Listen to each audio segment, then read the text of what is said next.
All right, now Labour Federation Cosatu is meeting in the mother city this weekend. It's holding its Western Cape Provincial Congress.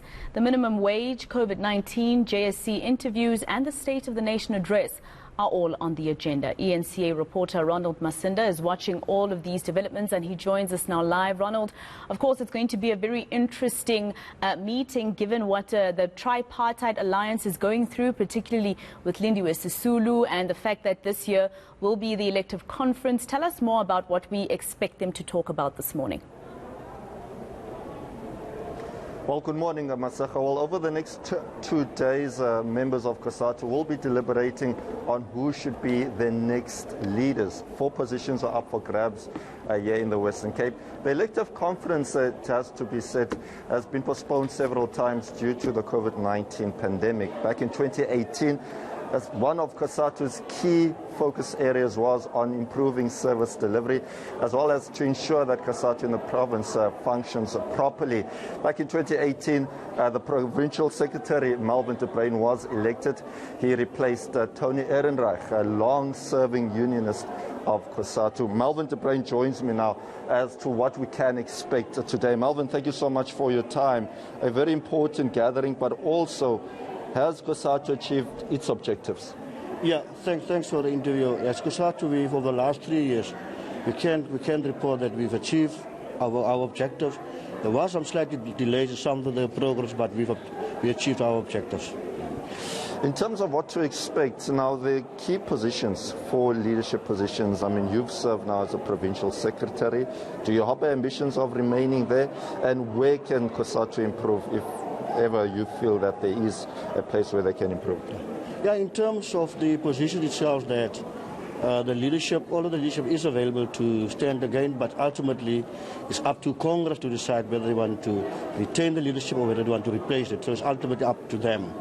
Then in terms of what we've achieved, I think I've covered that particular aspect, but we are quite confident that we'll have a successful conference over the next 2 days. Will you be addressing the issue of SONA? Because there's been a lot of debate around SONA.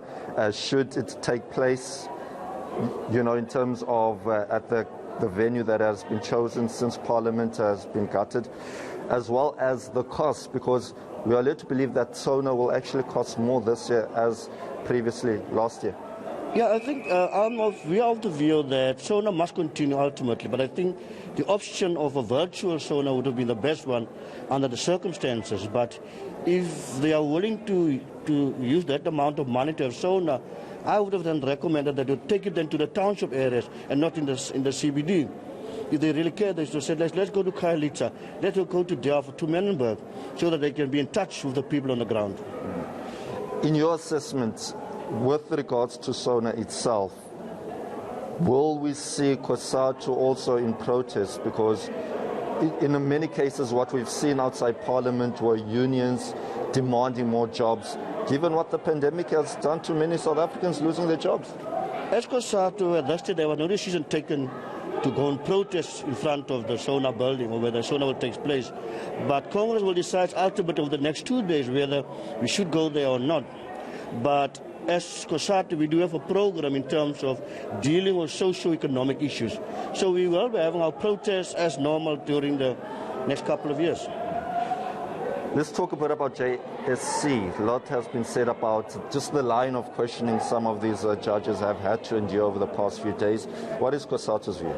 Yeah, I think ultimately the JSC's duty to question any judge or anyone possible person who wants to stand as a judge. But sometimes there was some of the question that one would to ask, was that question really necessary? Does it serve the purpose to raise questions in that particular line? So some of the questions we're not happy with, but ultimately that's a job to get answers from the possible candidate. Melvin, we have to wrap it up, but very quickly, very important topic will be around collective bargaining.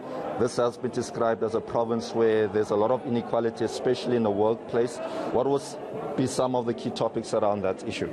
Yeah, in terms of the inequalities, I think in this province is really, really huge. And I think as Cosatu, that will form part of our discussions over the next 2 days. And we will have to, if needs be, go to the provincial government and tell them that we're unhappy about the inequalities in this province and how they should address it. We are in communication currently with the Premier, we are in communication with the Mayor, and we are meeting the Mayor on next week Wednesday to address some of these issues, to see with new Mayor, can you be a mayor for the people of the Western Cape, or will you be a mayor for a select few in the Western Cape? All right. Thank you very much indeed, Masego. That was Melvin de Bruyn, Cosatu's provincial secretary. Today's conference is expected to start at around 10 o'clock this morning. It's back to you.